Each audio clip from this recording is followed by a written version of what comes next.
All right, for those just coming in, I think there's still a couple of seats vacant at the front here, so you should be able to find somewhere to sit. Thanks everybody for coming to this session. So everything that I'm presenting here today is taken from a book that I'm currently writing, Human in the Loop Machine Learning by MENA Publications. As with all MENA publications, the book has been published chapter by chapter as it's written. There are 4 chapters out right now, 3 more in the immediate pipeline, and 4 more to come early next year. So it's my pleasure to really give you all the best bits of the book, so you don't need to buy it here today. But if you do, I'll also have a code for a 50% discount at the end of the day. So my talk today is about discovering your model's known unknowns and unknown unknowns. So how do you know what's missing from your model's information and what your model knows that it is already uncertain about? So I find it useful to think about machine learning in terms of a knowledge quadrant. What are your known knowns, your known unknowns, your unknown knowns, and your unknown unknowns? So your known knowns are everything that your machine learning model is currently confident about. This is what your model can do today. It's confident that it's getting the answer right, whether that's predicting a label or generating text or identifying an object in an image. So that's your known knowns. Your known unknowns are the things that your model knows that it doesn't know. So this is when, for example, if you have a binary classification task and the confidence is around 50%. This tells you that your model is very uncertain. And so these are the kinds of problems that you can address with uncertainty sampling. Your unknown unknowns are things that your model can't currently do. It might be uncertain or it might not be. You might have a very confident model prediction, but it's completely wrong because it's from a domain of data that your model hasn't seen before. Needless to say, it's a lot harder to identify your unknown unknowns. And so these are what you address with diversity sampling. And I'll be giving examples of uncertainty sampling and diversity sampling. So while it's not part of today's talk, to fill out the quadrant, we have transfer learning. So taking existing knowledge, which is captured in some third-party model or system, and incorporating that. So this is your unknown knowns. So this is latent information that already exists, not currently in your model, but you know where to get it elsewhere. And where this fits into a typical machine learning human-in-the-loop cycle is up here for active learning. So you have a deployed machine learning model, you're able to sample your new unlabeled data items, and then you only have a limited budget in terms of how many of these items can be put in front of a human for review. Maybe they're in-house workers, maybe using crowdsourced workers or contract workers. Regardless of what workforce or combination of workforces, you probably don't have the budget to label every item. In fact, almost certainly not. If you had the budget to label every item, you wouldn't need to do machine learning in the first place. It could just be a human task. So my book covers every part of this cycle. This talk today is focused on active learning. So what are these most important unlabeled items that we can put in front of humans for review to make sure that our model is as accurate as possible and is able to adapt to the domain that we're applying our model to, especially in cases where we know that our data is changing over time. First of all, uncertainty sampling. So this is where your model is confused, how to identify the different kinds of confusion that your model might have, and so that we can focus on slightly more scientific looking picture than the robot, items which tend to be near your decision boundary. So here we have a 2-class problem, label A and label B. We have unlabeled items, and uncertainty sampling should focus on items which are near the decision boundary. So unless you only have a very simple binary classification task, there are many different ways that you can calculate the uncertainty. So I'll go through all of these here. And I think these are really important equations. The examples that I'll show, I'll also share the PyTorch code for implementing them all. They're all only a few lines of code long. And I think it's a real shame that most people coming out of data science programs, whether it's an online course or even college, they don't get taught these algorithms. You get taught all kinds of architectures for building machine learning algorithms, but you don't get taught any of the equations for interpreting that model confidence. PyTorch examples would be applied to the output of your machine learning algorithm, which looks something like this. So this is your probability distribution. We're assuming it's a 4-class problem here. You have different confidences of each of these labels. So the second one here is obviously the most confident. And so this could be a PyTorch tensor like the one that's declared here in the code. So this is a type of output that you will see with softmax. Just as an aside, softmax is a terrible way of generating confidences. It's good for optimizing against, especially if you have your labels as ones and zeros that you can optimize against with a gradient descent or similar function. But I won't go into the strengths and weaknesses of softmax here. So let's assume for this talk we already trust our confidence distributions. So the first and most obvious way to measure confidence is called least confidence.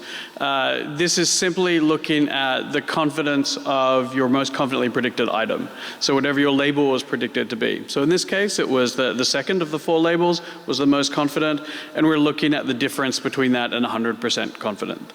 The rest of the equation here is just making sure that this becomes a 0 to 1 value, where 0 is the most confident and your most uncertainty is at 1. It's really important when you're deploying these algorithms that you're really consistent. Some of the stats are positive, some are negative, some are bounded, some are unbounded. If you're trying to incorporate multiple ways of measuring uncertainty into a downstream task, you're going to get into trouble really, really quickly if it's not in a 0 to 1 range or some other consistent range across all your metrics. So this is something that I really highly recommend. If you look at the research papers, they're not normalizing because they don't need to, but I think it's something that's really important here. So margin of confidence is the next most simple way to implement uncertainty sampling. So this looks at the difference between the most confident prediction and the next most confident prediction. So again, simply scaled so that it can be in a 0 to 1 range.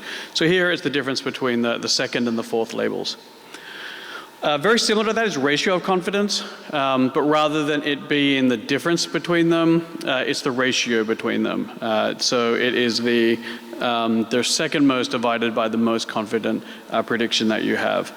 If you're used to working with log probabilities, which is probably your go-to if you're doing a lot of machine learning, so you don't have to worry about the overflow issues that you get with regular probabilities, then this is just the difference between your log probabilities, because obviously the difference in log space becomes the ratio in natural numbers. Finally, entropy is a way of measuring uncertainty that takes into account all the labels that you're predicting. So your measure of entropy is a measure of how close these are to the null prediction of them all having exactly the same level of uncertainty. So the other measures only took into account either the most confident item or the 2 most confident items. This takes into account all the predictions. So to get a feel for what this looks like on real data, let's assume that we have a 3-class problem on the left here. That's your left. Yep. So each of these black dots represents a different class. So you can see that margin of confidence and ratio of confidence, because these are the pairwise measures, have these long radial arms. Anything that's pairwise confusion is where they emphasize the most. Whereas entropy, because it's looking at all of the predictions, the biggest places for confusion are right in the center of it all. So it's where you get the largest confusion between all 3.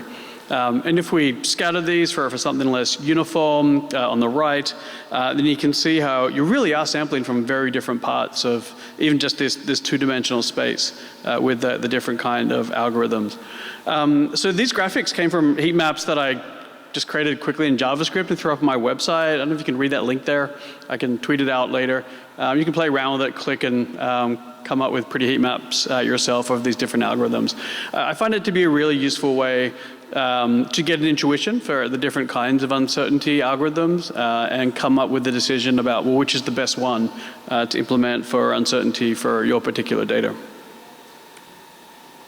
Finally, some of the more advanced so-called Bayesian deep learning approaches to uncertainty introduce noise into the model itself and try to get multiple predictions.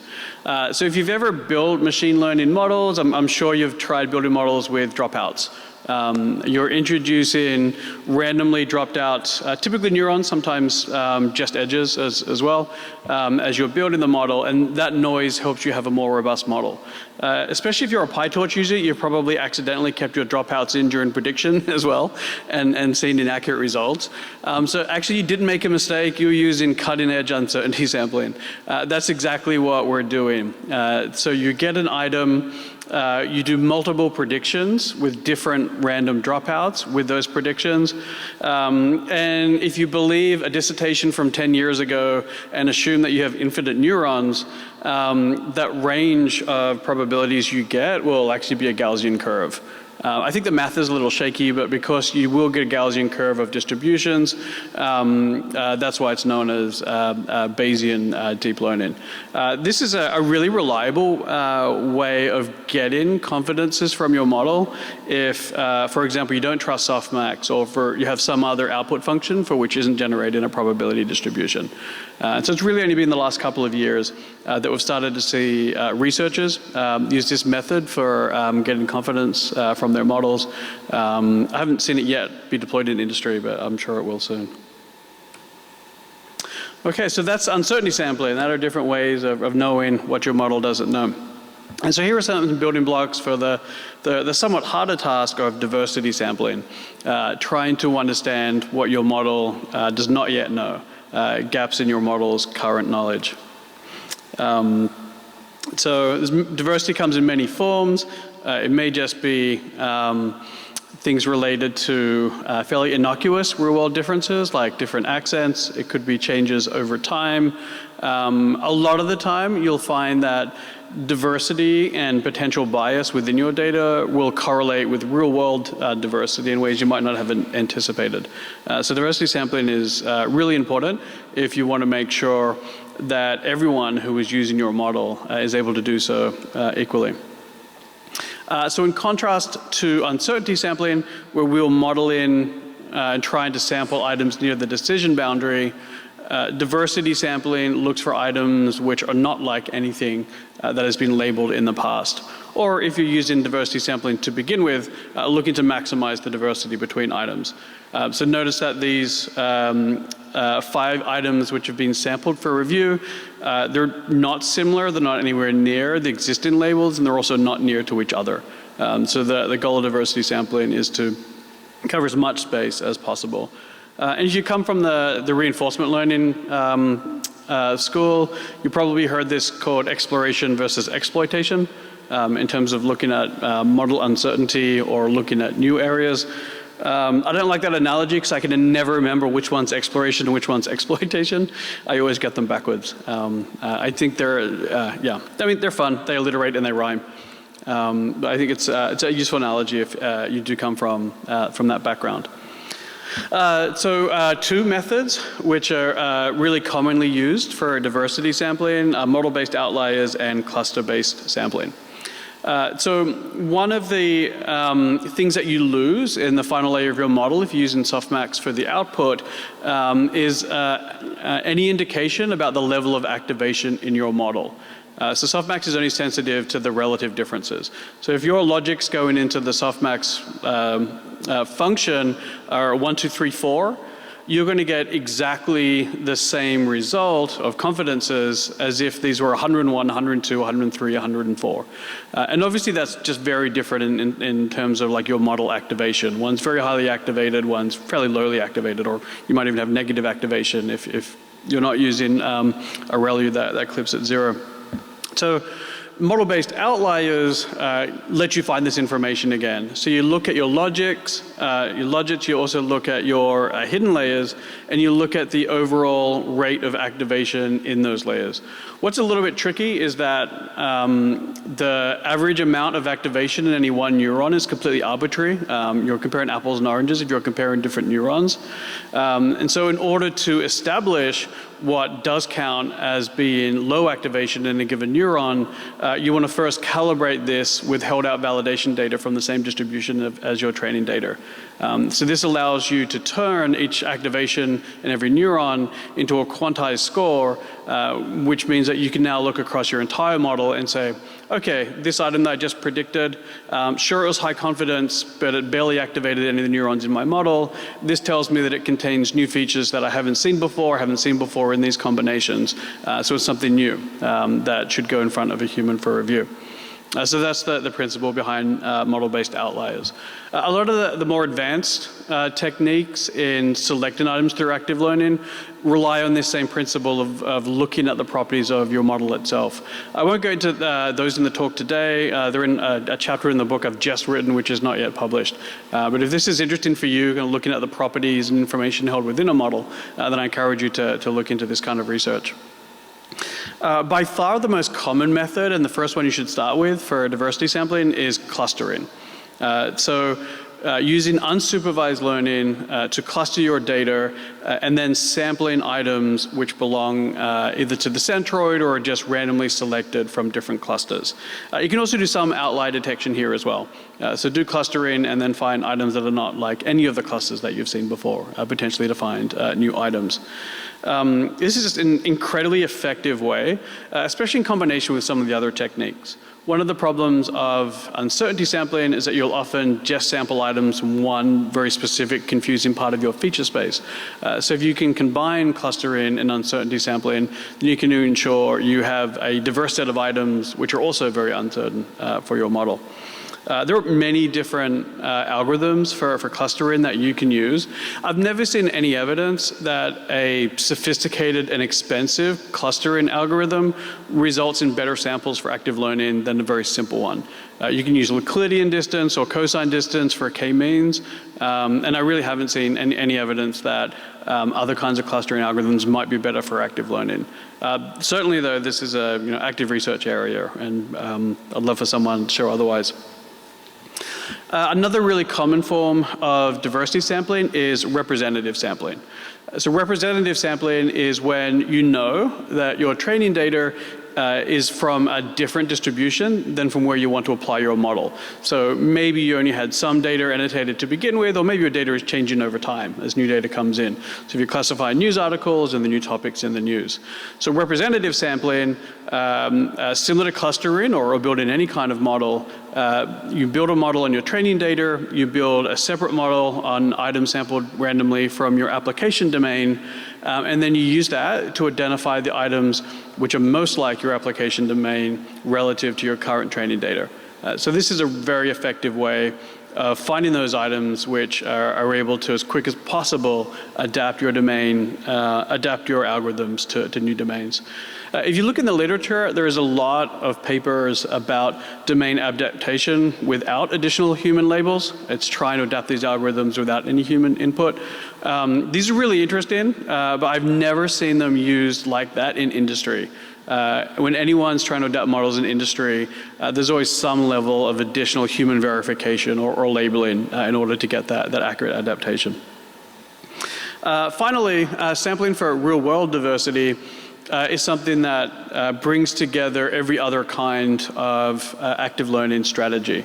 So one of the most fundamental ways that you can ensure that you have diverse data is to label your data for the different demographics that you care about and look at the different ways that it might be overrepresented or underrepresented.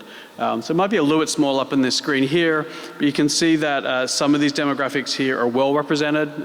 They've all been labeled. Some others have not been labeled at all. Some have been labeled partially, but only one part of the feature space, so they haven't been labeled in a representative way. Whether or not this matters will actually depend on your algorithm. Some algorithms don't need your training data to be representative of the real world in order to be fair. Other algorithms do. And that representative versus represented distinction is something I go into more detail in my book.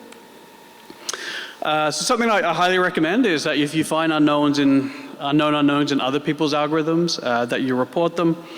So I'm not sure if any of you saw earlier this week, there was an article in the New York Times about bias in BERT and other pre-trained models. So this was based off a blog post that I published on just this Monday, where I found that for possessive pronouns like his and hers, contextual models like BERT preferred his over hers in 99% of cases, showing an incredibly bad gender bias. And then when I was trying to track the source of this and come up with solutions to it, I found that most of the major syntactic parsers, including Google's and Amazon's and Stanford's, didn't recognize hers as a pronoun at all. It thought it was a noun or a adjective. So I reported this 6 weeks ago now to those systems. They hadn't updated them as quickly as I would like, and so that's why we ended up publishing an article on it earlier this week. And yeah, it's good to now hear that all three of those are actively working to correct the biases in their systems.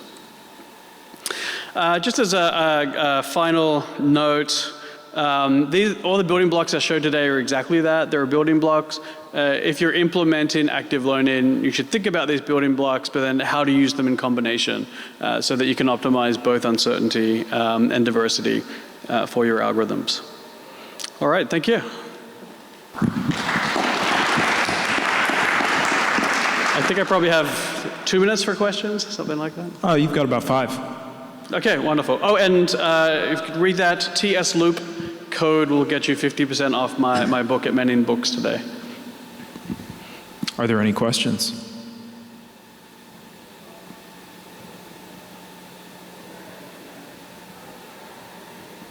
No questions. Oh, there we go.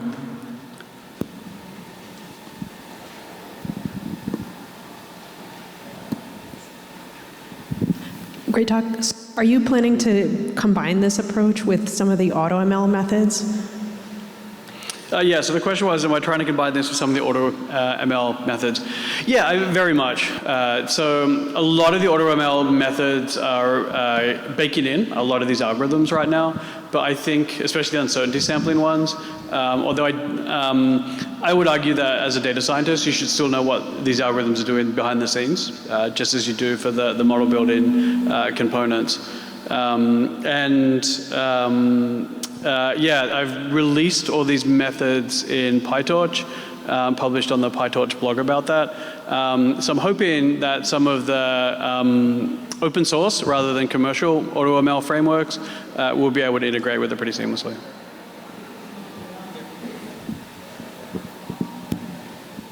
Great talk, Rob. Looking forward to read your book. How expensive are these methods if you want to use humans in the loops? How expensive? Yes. Is it computationally expensive? Yes. Incredibly cheap. So these, like there's not even any loops here, right? Well, there are actually, just over the array of outputs. So like fractions of a second, and especially when you're thinking about this in terms of sampling items for human to review, there's really not much cost at all. The only thing that can take a little bit of time is if we want to get a very large number of predictions, more accurate Monte Carlo, or some clustering algorithms can be incredibly expensive. But like I said, there's no evidence that even though they create better clusters in terms of information theory, that they're better for active learning sampling. Are there any other questions?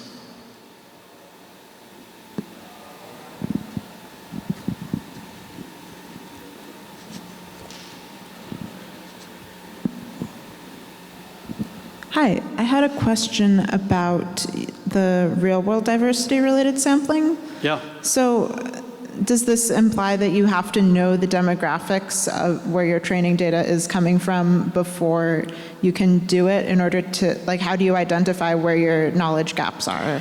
Right, yeah, so there's different kinds of demographics you might look at. So if you already have that demographic information, that's great. If not, then one of the things I encourage in my book is to annotate for demographics as well. If you're already having humans annotate for your labels, you should be able to annotate for demographics as well. Sometimes you can pull that automatically from the data as well. So when I found this bias, it's because there's just like a limited number of pronouns in English. And so just programmatically, I could look for how accurate each of those were.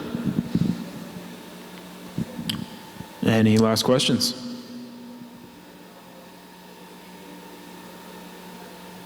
Alrighty, perfect. All right, thank you all.